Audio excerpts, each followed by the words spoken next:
শিউরি ২ নম্বর ব্লকের দমদমা পঞ্চায়েতে দমদমা প্রাথমিক বিদ্যালয়ে পাড়ার সমাধান কেন চলছিল, যেখানে নুরুল অনুগামীরা অভিযোগ করে তাদের ক্যাম্পে যাওয়ার আগে পাড়ার সমাধান শেষ হয়ে যায়। তার পাশাপাশি তারা বেশ কিছু গ্রামে মানুষের জন্য লক্ষ্মীর ভান্ডার ও বৃদ্ধ ভাতার কাগজ জমা দিতে গেলে বাইরে আটকে দেয় অনুব্রত গোষ্ঠী। তারপর শুরু হয় ধাক্কাধাক্কি, হাতাহাতি পুলিশের সামনে। পরে ভয়ে পালিয়ে যায় সেখান থেকে নুরুল ঘনিষ্ঠ এই গ্রামের বুথ সভাপতি প্রকাশ সূত্রধর সহ শেখ আনিচাঁদ নুরু গোষ্ঠীরা। জানা গিয়েছে শেখ হীরা অনুব্রত ঘনিষ্ঠ তৃণমূল নেতাই নুরুল ঘনিষ্ঠ বুথ সভাপতি প্রকাশিত ধর্মের বাধা দেয় আর কাজ সম্পূর্ণ না করতে পেরে মার খেয়ে ফিরতে হয় শিউরি ২ নম্বর ব্লকের ব্লক সভাপতি নুরুল ইসলামের ঘনিষ্ঠ তৃণমূল কর্মীদের। একটু এক্সটেনশন করার প্রয়োজন আছে। পানি, জল, রাস্তা, ড্রেন, স্যানিটেশনের কিছু কাজ, ICDS সেন্টার যেগুলো অঙ্গনওয়াড়ি সেন্টার আছে তার কিছু রেনোভেশন বা এই ধরনের টুকিটাকি যে কাজগুলো আছে তার জন্য প্রত্যেক বুথ পিছু আমাদের মাননীয় আগে আপনাদের তরফ থেকে এই 12 নম্বর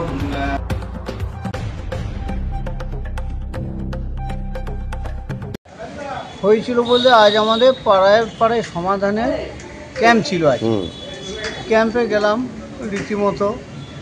ক্যাম্পে আমাদের যাওয়ার আগে ওরা মিটিং শেষ করে দিয়েছে। আমরা বেশ ঠিক আছে, মিটিং শেষ হয়ে গেল, আমরা কোনো প্রতিবাদ করিনি।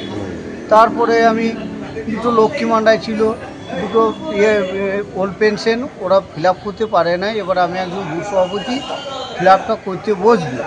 বসার সময় ওরা বলছে হীরার কিছু দুষ্কৃতী বাহিনী ওই যে এখান থেকে মারধর করে তেড়ে দেবো, তুমি শুশু করে পালাও। আমি কিন্তু ভয়ে ডরে ঠিক গেটকে এসেছি।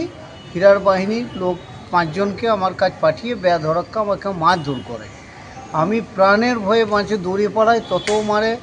1-2-3 জন বাঁশ তুলেছিল, সে বাঁশে বাড়ি পেলে হয়তো তখনই মারা যেতাম।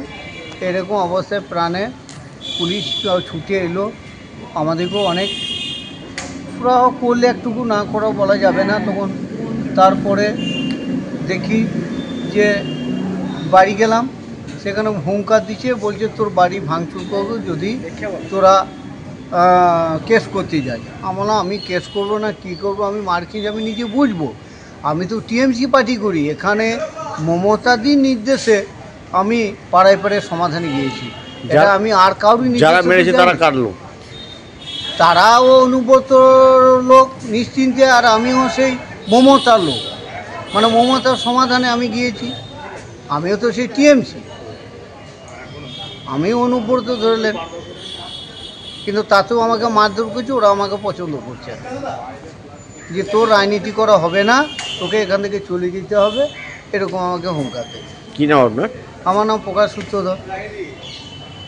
আমরা যেহেতু এখন বুথ সভাপতি আমাদের নুরুল ইসলাম আছে, তাই আমরা ওর নেতৃত্বে এখন দল করি। পরে নেক্সট টাইম যদি কোনো অন্য কেউ থেকে তার নেতৃত্বে আমাকে করতে হবে দল, কেননা আমরা তো সেই মমতা ব্যানার্জি দল করি। অপরাধ এইটা আমরা ওদের সঙ্গে থাকছি না। ওরা আপনার কিছু সমাজ বিরোধী লোক, ওরা একসঙ্গে দল করছে আলাদা করে। এইটা আমাদের দোষ যে ওদের সঙ্গে আমরা দল করছি। আমরা তৃণমূল, আমরা বলছি তো, আমরা যেই ব্লকের নেতৃত্বে যে আছে তার সঙ্গে আমরা থাকবো, সবসময় থাকবো। যেহেতু ব্লক সভাপতি নুরুল ইসলাম, আমাদের ওর সঙ্গে চলতে হবে। ওরা কিছু সমাজ বিরোধী লোক এক জায়গায় হয়ে এই গ্রামে ওই গ্রামে মেরে ধরে, যারা পার্টি ছেড়ে চলে গিয়েছিল বহুদিন আগে, তারা সব এখন এক জায়গায় হয়ে পাড়ায় গ্রামে অশান্তিগুলো লাগিয়ে রেখেছে। কিছুদিন আগে শুনলাম হারাই পড়ে এখন গ্রাম খুবই আতঙ্কে, আমাদের ধমকি মারছে। যেহেতু আমি ভিডিও করেছি, আমাকে ডাইরেক্ট আমার কাছে থ্রেট আসছে যে ও ভিডিও ডিলিট কর না, তোকে জানা থেকে মেরে দেবো, তোর বাড়ির ফ্যামিলি লোককে মেরে দেবো। আপনারা কোনো সমাধান করতে পারলেন? না, পাড়া ধারা আমরা কোনো সমাধান করতে পারি না। আমাদের একটা কাগজ জানাবেন, আমরা ব্লকে যাবো, ভিডিওকে জানাবো, যেখানে জানানো সেখানে জানাবো। কি নাম আপনার? আমার নাম শেখ আনিচাঁদ। আপনি তৃণমূল কর্মী? আমি তৃণমূল কর্মী। নেতৃত্ব করেন? আমি নুরুল ইসলামের নেতৃত্ব করি, যেহেতু এখন ব্লক সভাপতি, ওর বাইরে যাওয়া যাবে না। দাঁড়িয়েছিলাম, ওনাদেরকে মানে অ্যাটাক করছিল। তারপর আমাকে গাড়ি হঠাৎ করে ওরা আমাকে ধরে ফেলে, হীরা আমাকে ধরে ফেলে। তারপর সাইড থেকে হীরা নেতৃত্বে লোকজন আমাকে পেটে, এই মুখে আপনার এখানে 2-4 ঘুষে মেরেছে, খুবই আঘাত লেগেছে। হ্যাঁ, গানে মেরা হুমকি দেখেছে। এরকম কতজন আহত হয়েছে? প্রায় 8-10 জন এরকম হবে। কি নাম ওটা? আমার নাম সেন্টু। যে দমদমার যে ঘটনাটা, দেখা যাচ্ছে আবারও তৃণমূলের গোষ্ঠীদ্বন্দ্ব সামনে আসছে, মানে কিভাবে? দেখুন, এটাতে সাংবাদিকদের একটা প্লট তৈরি করার জন্য তারা এই সমস্ত করছেন। ঘটনা হয়তো ছোটোখাটো নিশ্চয়ই ঘটছে, পাড়ায় পাড়ায় গন্ডগোল কত হয় না, খেলতে খেলতে গিয়ে গন্ডগোল হয়, বাজার করতে গিয়ে গন্ডগোল হয়, সে ধরনের ঘটনা তো ঘটছে। ঘটনাটা ঘটেছে তো বাইরের কোনো লোকের সঙ্গে ঘটেনি, নিজেদের মধ্যেই ব্যাপার আছে। এবারে এটা বসে বড়রা আছে পাড়ার, তারা বসে ঠিক করে নেবে, যার দাবি তারা নিশ্চয়ই জানাবে, সেখানে পাড়ার লোকরা বসে ঠিক করে নেবে। কিন্তু যে বারবার সিউড়ি দুই গোষ্ঠীদ্বন্দ্বে জড়াচ্ছে, অন্য কোনো ব্লক জড়াচ্ছে না, তো এটা দেখুন, এটা সিউড়ি আপনাদের সামনে শহরের কাছে আছে বলে আপনাদের মনে হচ্ছে।